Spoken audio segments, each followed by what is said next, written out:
Au nom du Père et du Fils et du Saint-Esprit. Amen.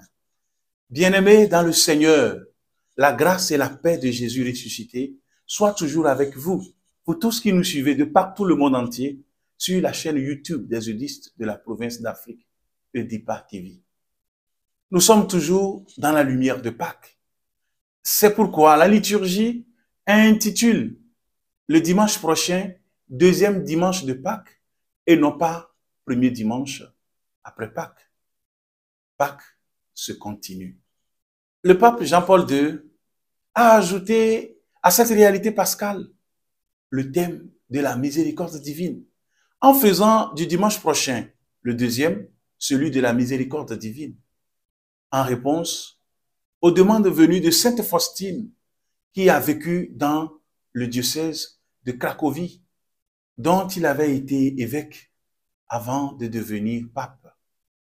Cette thématique de la miséricorde divine est profondément reliée au mystère de la résurrection de Jésus que Pâques nous fait célébrer.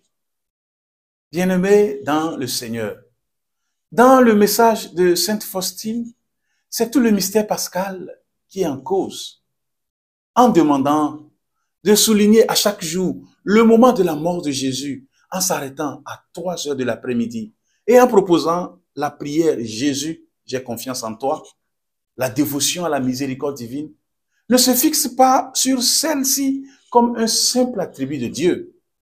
Cet acte de foi en Jésus, souvent repris, est le message premier de Sainte Faustine, qui demande de le répéter dans son cœur et en parole, et de le faire aussi de diverses façons, comme dans les litanies ou le chapelet de la miséricorde divine.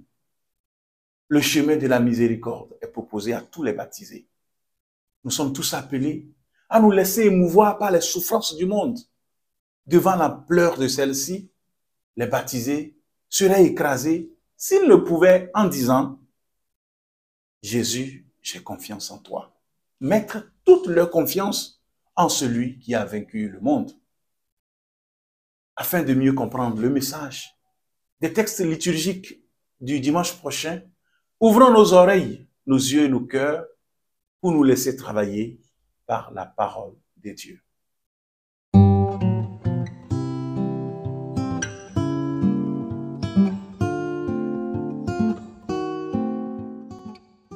Lecture du livre des Actes des Apôtres. La multitude de ceux qui étaient devenus croyants avait un seul cœur et une seule âme, et personne ne disait que ses biens lui appartenaient en propre, mais il avait tout en commun. C'est avec une grande puissance que les apôtres rendaient témoignage de la résurrection du Seigneur Jésus, et une grâce abondante reposait sur eux tous. Aucun d'entre eux n'était dans l'indigence, car tous ceux qui étaient propriétaires de domaines ou de maisons les vendaient et ils apportaient le montant de la vente pour le déposer aux pieds des apôtres, puis on le distribuait en fonction des besoins de chacun. Parole du Seigneur.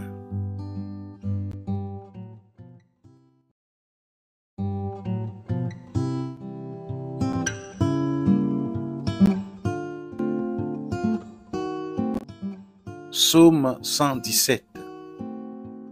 Rendez grâce au Seigneur, il est bon, éternel est son amour. Oui, que le dise Israël, éternel est son amour. Que le dise la maison d'Aaron, éternel est son amour. Qu'ils le disent ceux qui craignent le Seigneur, éternel est son amour. Le bras du Seigneur se lève, le bras du Seigneur est fort. Non, je ne mourrai pas, je vivrai, pour annoncer les actions du Seigneur. Il m'a frappé le Seigneur, il m'a frappé, mais sans me livrer à la mort. La pierre qu'ont rejetée les bâtisseurs est devenue la pierre d'angle. C'est là l'œuvre du Seigneur, la merveille devant nos yeux. Voici le jour que fit le Seigneur, qu'il soit pour nous jour de fête et de joie.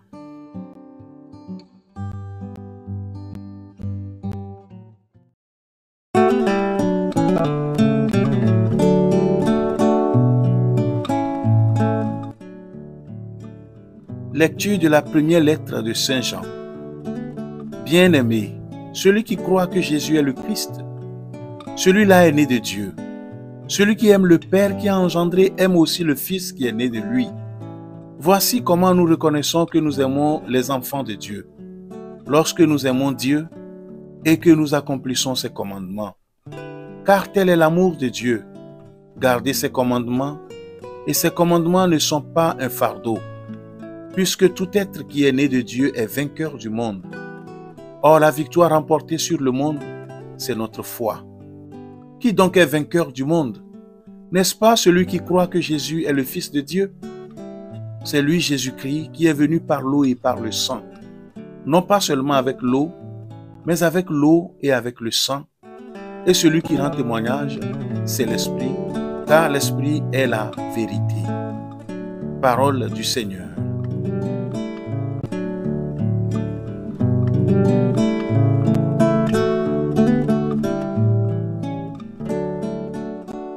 Évangile de Jésus-Christ selon Saint Jean. C'était après la mort de Jésus, le soir venu en ce premier jour de la semaine, alors que les portes du lieu où se trouvaient les disciples étaient verrouillées par crainte des Juifs, Jésus vint et il était là au milieu d'eux. Il leur dit, « La paix soit avec vous. » Après cette parole, il leur montra ses mains et son côté. Les disciples furent remplis de joie en voyant le Seigneur. Jésus leur dit de nouveau, « La paix soit avec vous. De même que le Père m'a envoyé, moi aussi je vous envoie. » Ayant ainsi parlé, il souffla sur eux et il leur dit, « Recevez l'Esprit Saint. À qui vous remettrez ses péchés, ils seront remis. À qui vous maintiendrez ses péchés, ils seront maintenus. » Or, l'un des 12, Thomas, appelé Didyme, c'est-à-dire jumeau, n'était pas avec eux quand Jésus était venu.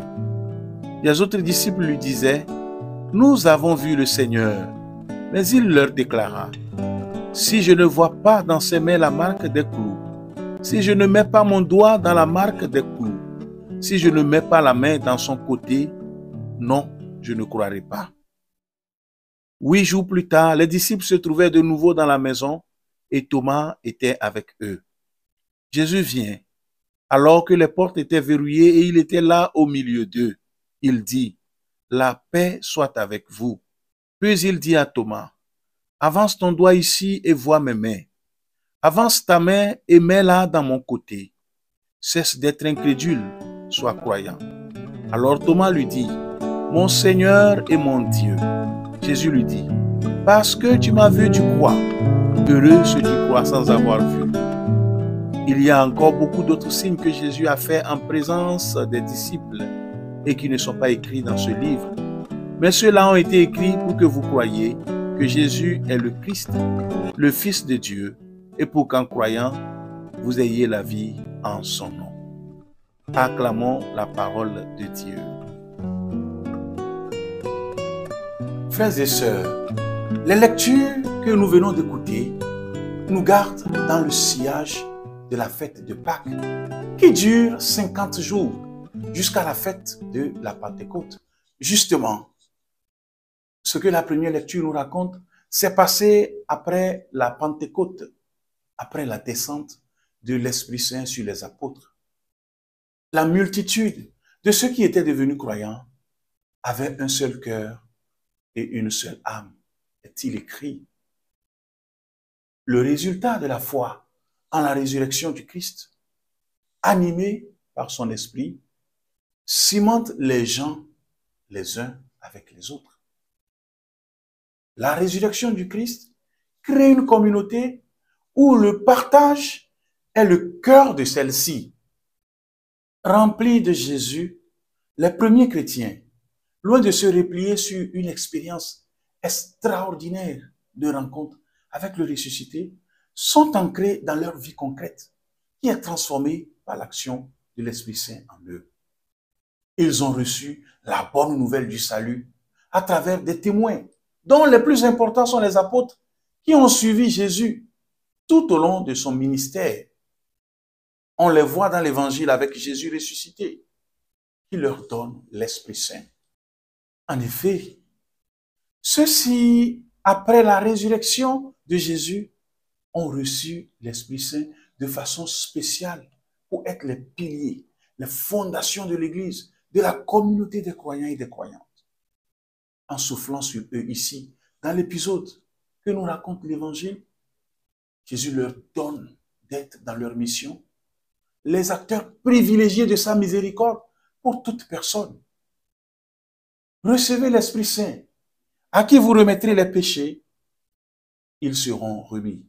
À qui vous maintiendrez ces péchés, ils seront maintenus. Ce don sera une partie importante de leur ministère futur et de celui de l'Église. C'est non seulement un pouvoir qui leur est donné, mais c'est surtout une mission dans la ligne de l'amour de Dieu pour ses enfants. Ce que Jésus a comparé dans la parabole de l'enfant prodigue.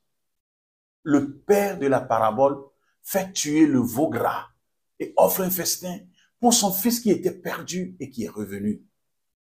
C'est ce que fait notre Dieu, notre Père miséricordieux. Pour chacun et chacune de nous, cette miséricorde prend corps dans le ministère que les apôtres reçoivent de Jésus ressuscité et qui est devenu, au fil des siècles, le sacrement de la pénitence et de la réconciliation. Ce sacrement est le sacrement de la miséricorde divine. On voit dans la suite du texte de l'Évangile le cheminement personnel de l'apôtre Thomas. Il désire, comme il le dit, voir de ses yeux et toucher de sa main le Christ ressuscité. Le témoignage des autres disciples ne lui suffit pas.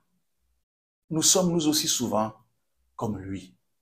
Lors de la visite de Jésus qui nous est racontée où Thomas est présent, Jésus le provoque en lui disant « Mets ta main, en d'autres termes, continue tes recherches avec ton bon sens et ton intelligence.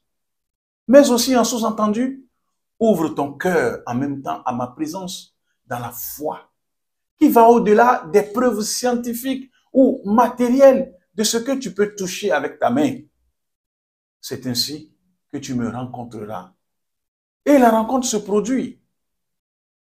Mon Seigneur et mon Dieu, s'écrie Thomas. Il s'est totalement remis à Jésus, relevé des morts et vivant pour toujours en Dieu. Il ne rencontre pas une autre personne que celle qu'il a connue. Dans la foi, Thomas reconnaît que c'est bien ce Jésus qu'il a fréquenté durant sa vie antérieure qui est là. Il sera désormais présent à tous les moments de sa vie. Il demeurera toujours avec lui. C'est cette bonne nouvelle du salut qu'il ira proclamer jusqu'aux Indes, dira-t-on. Frères et sœurs, ce dimanche nous apporte de belles pistes de réflexion et nous invite ainsi à l'accueil de la miséricorde divine, à la redécouverte de l'action de l'Esprit Saint dans l'Église, à un acte de foi renouvelé en la Seigneurie de Jésus-Christ, lui disant avec Thomas, « Mon Seigneur et mon Dieu ».